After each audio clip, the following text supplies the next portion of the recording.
Bonjour Michel Ménager, merci beaucoup Bonjour Réa. de m'avoir accepté à accueillir au marché de la poésie, 39e édition. Donc, tu as commencé à écrire quand? À quel âge? J'ai commencé à écrire dès l'adolescence, comme beaucoup de jeunes gens qui avaient des émotions et des indignations à exprimer. Mais j'ai commencé à écrire vraiment après l'âge de 20 ans. Mon premier recueil, c'est des poèmes que j'ai écrits entre 24 et 25 ans. Voilà. Et il s'appelait, ce premier recueil, je donne quand même le titre, il s'appelait Pavés et fenêtres. Et je disais en sous-titre, pavés sont de colère et fenêtres sont d'amour. C'est-à-dire que mes premiers poèmes parlaient à la fois de la révolte et de l'amour, comme beaucoup de poèmes de jeunes gens.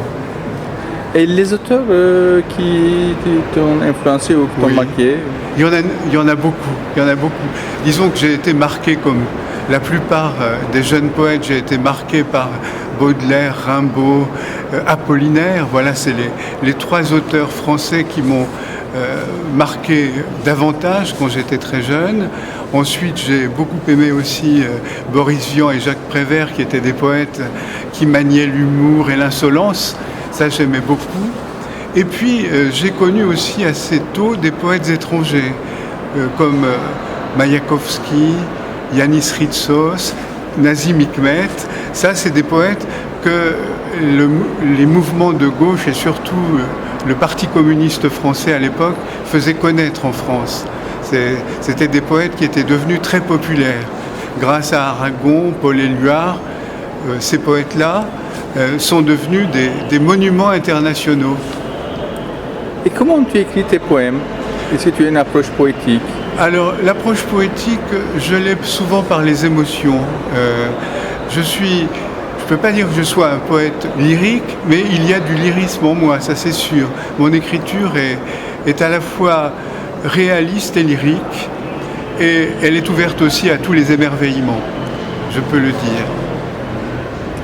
Est-ce que tu travailles sur tes poèmes ou Il y a des poèmes que j'ai écrits rapidement, d'autres que j'ai commencé à écrire, abandonné, repris ou définitivement rejeté.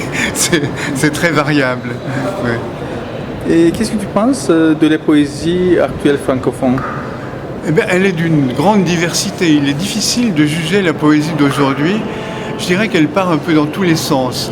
Quand j'étais un peu plus jeune, il y avait un courant en France, en tout cas, qu'on appelait le lyrisme réel ou le réalisme poétique. Je me suis assez inspiré de ce courant. Il y avait des poètes comme Guy Vic, je ne sais pas si son nom te dit quelque chose. Oui, Guy Vic qui me concernait beaucoup. C'est une poésie très simple, mais attachée au monde réel. Et avec des mots très simples, on faisait de la grande poésie. Donc quand je dis on, je parle de ces grands poètes, pas forcément moi. Il y a un poète aussi qui m'a pas mal influencé, qui venait du monde ouvrier, qui s'appelait Gabriel Cousin, qui est moins connu aujourd'hui, mais c'était un grand dramaturge. Et sa poésie était à la fois une poésie amoureuse, très concrète. Un de ses recueils s'intitulait « L'ordinaire amour », publié chez Gallimard.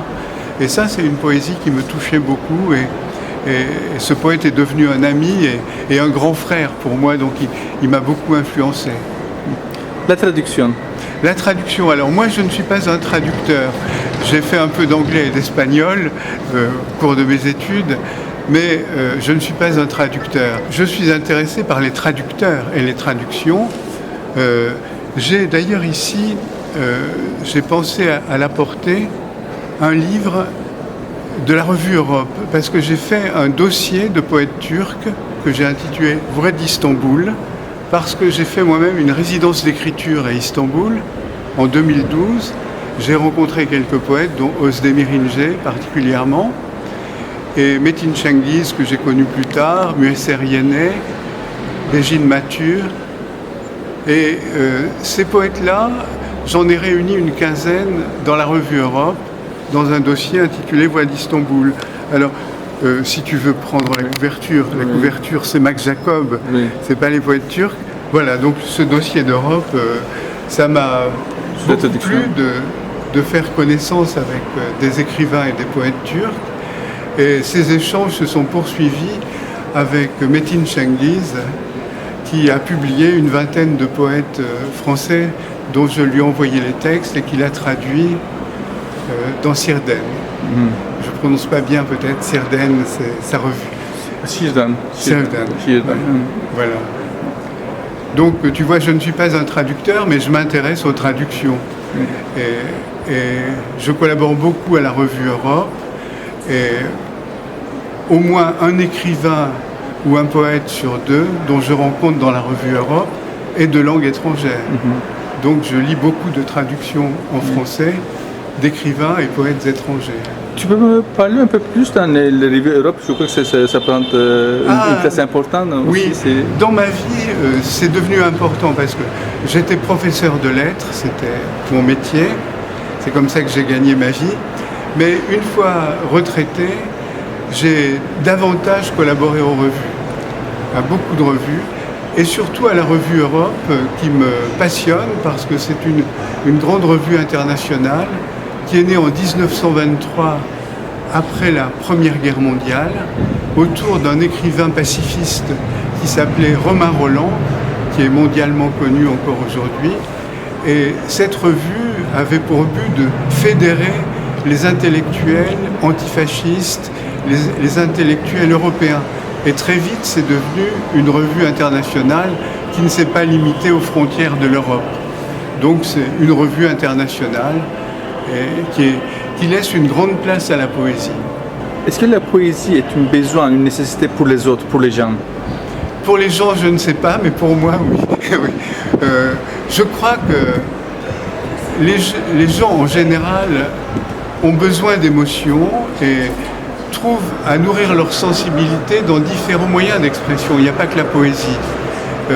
La chanson, par exemple, est beaucoup plus accessible au très grand nombre, alors que la poésie, elle touche dans certains pays une majorité de gens. En France, on ne peut pas dire que ce soit le cas. Les poèmes chantés, oui, sont connus, mais très souvent, on ne s'intéresse pas au poète, on s'intéresse à l'interprète, au chanteur. Donc, c'est par la chanson que certains poètes en France sont devenus très populaires, comme Louis Aragon, par exemple, qui a été chanté par plusieurs grands chanteurs, notamment Jean Ferrat et Léo Ferré, ont été de très grands interprètes de Louis Aragon, qui n'aurait pas été aussi populaire sans ses mises en musique. Jacques Prévert a été mis en musique aussi à maintes reprises et ses poèmes sont devenus des chansons et elles sont très populaires. Et tu as participé, je crois, plusieurs fois au marché de la poésie. Est-ce que tu me parlais un petit peu du marché? Oui. Oui. Alors, ce marché, j'aime beaucoup y venir parce que d'abord, c'est un lieu de rencontre. On fait connaissance avec des poètes, on retrouve des poètes qu'on n'a pas vus depuis longtemps ou qu'on aime beaucoup et qu'on lit sans les avoir connus. Donc c'est d'abord pour les rencontres que j'aime beaucoup venir là. Mais en même temps, même si on vend très peu de livres, sauf les gens très connus vendent des livres, par exemple, des gens qui sont édités comme moi à la Rumeur Libre peuvent vendre 10, 15 recueils au cours des quelques journées du marché. Donc commercialement, c'est pas du tout intéressant pour l'éditeur, mais c'est très intéressant quand même parce qu'il y a des échanges et notamment on est sollicité aussi par des directeurs de revues qui nous demandent des poèmes, ou comme toi, que j'ai rencontré grâce au marché de la poésie. Donc tu vois, c'est un lieu un peu magique, puisqu'il y a toujours des imprévus. Voix du poème. Trapéziste cosmique, il s'élance pour regarder de haut la petitesse des remparts qui séparent les hommes captifs de leur Dieu, avides de sang et de larmes. Suspendu à la grande ours, il voit mieux grâce au feu tamisé des ténèbres qui pénètre son âme, lancinant laser de lucioles fraternelles. Il voit se lever les rêves de jour qu'il habite. Ces rêves sont le nectar de sa vie. Semence constellée d'alphabets de silence, le tamis des ténèbres enfante les étoiles. Les mains se crispent, s'accrochent à d'autres mains, s'ouvrent comme des ailes pour se fuir ou s'atteindre. On ne sait plus très bien tant l'énigme de vivre est fil tendu, perdu depuis des lustres, entre les rives qui s'éloignent. Mais de tout ce vertige, nous traçons un destin en lettres de lumière, lucioles égarées dans la nuit infinie qui emportent les astres. Et c'est de ces lueurs que nous tirons les forces infinies de vin, de miel et de parfum qui nous poussent en avant et font jaillir dès l'aube des rires dans nos larmes. On pèse ces mots, on pèse ces morts, on raccommode ces trous de mémoire avec des mots, avec des morts. Rimbaud brûle encore ses vaisseaux, mais le bateau ivre voguera longtemps sur l'océan des siècles. Les langues lagunes soulèvent les vagues et les vents. La poésie écume ou murmure, son cri s'élance et retombe là où on ne l'attend pas. Les chevaux de l'oubli sèment à tout vent les feuillets de l'âme pour l'âme. Le poème remonte son fleuve jusqu'à l'eau vive du silence, jusqu'au sang d'encre du mystère. Alors très différent, un poème beaucoup plus court, je vais te lire un texte qui s'intitule « Le métier qui danse ». La femme de chambre, chaque matin danse, avec les draps de lit en capilotade. Elle les déploie comme des drapeaux. En 3 tours de valse, elle les roule en boule et s'éclipse avec le panier à linge. Et quand elle rentre chez elle, elle se laisse tomber sur son lit défait, épuisée par tous ses tours, sans l'épaule d'un cavalier pour appuyer sa joue et ses rêves. Un texte sur la guerre, enfin pas uniquement sur la guerre, mais sur tout ce qui menace la planète, aujourd'hui et plus que jamais. Le hibou rêve à midi. À pas de hyène radioactive, l'hiver nucléaire se tapit. Nos villes rayonnent de néons insouciants, de fontaines étincelantes. Nos ciels s'illuminent d'un simple clic. On se fout des étoiles. Hiroshima, l'histoire s'emballe. La dissuasion se lâche. Fukushima se vide. Tchernobyl s'endort. Brume de toutes les aubes, brume bannière noire au revers des ombres. Brume des cris d'oiseaux perdus. Brume aux cheveux de vent, brume des forêts en flammes. Brume descend le long des rives, fantômes d'or et de givre. À perte de sens, les maîtres sorciers sont sourds au poème. L'horizon hors d'âge se perd dans les cendres glacées de terrifiants nuages. Je vais te lire un texte intitulé « Le danseur des ruines ». Ce texte, j'en dis quelques mots d'abord, il est dédié à Ahmad Joudeh, qui est un danseur syrien qui, au moment où la guerre a éclaté en Syrie, en 2011, a continué de danser dans les rues sous les bombes et il a fait danser des enfants et donc je l'ai appelé le danseur des ruines.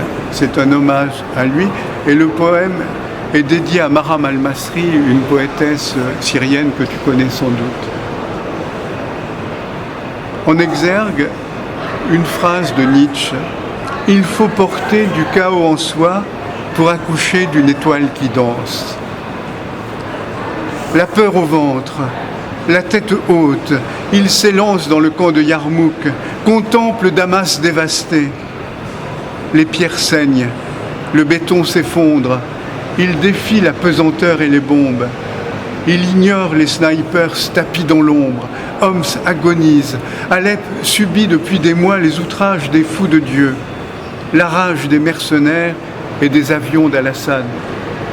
À Palmyre, le danseur des ruines réveille les pierres, ressuscite Tibère, donne à voir le rêve d'Adrien, fait frissonner les parures de Zénobie, l'usurpatrice étincelante.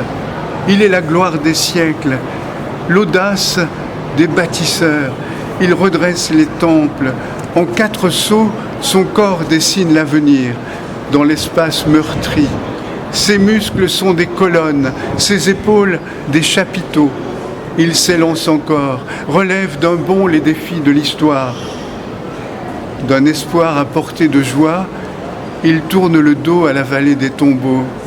Il est la grâce et la vie, l'enfance retrouvée en terre de mort violente.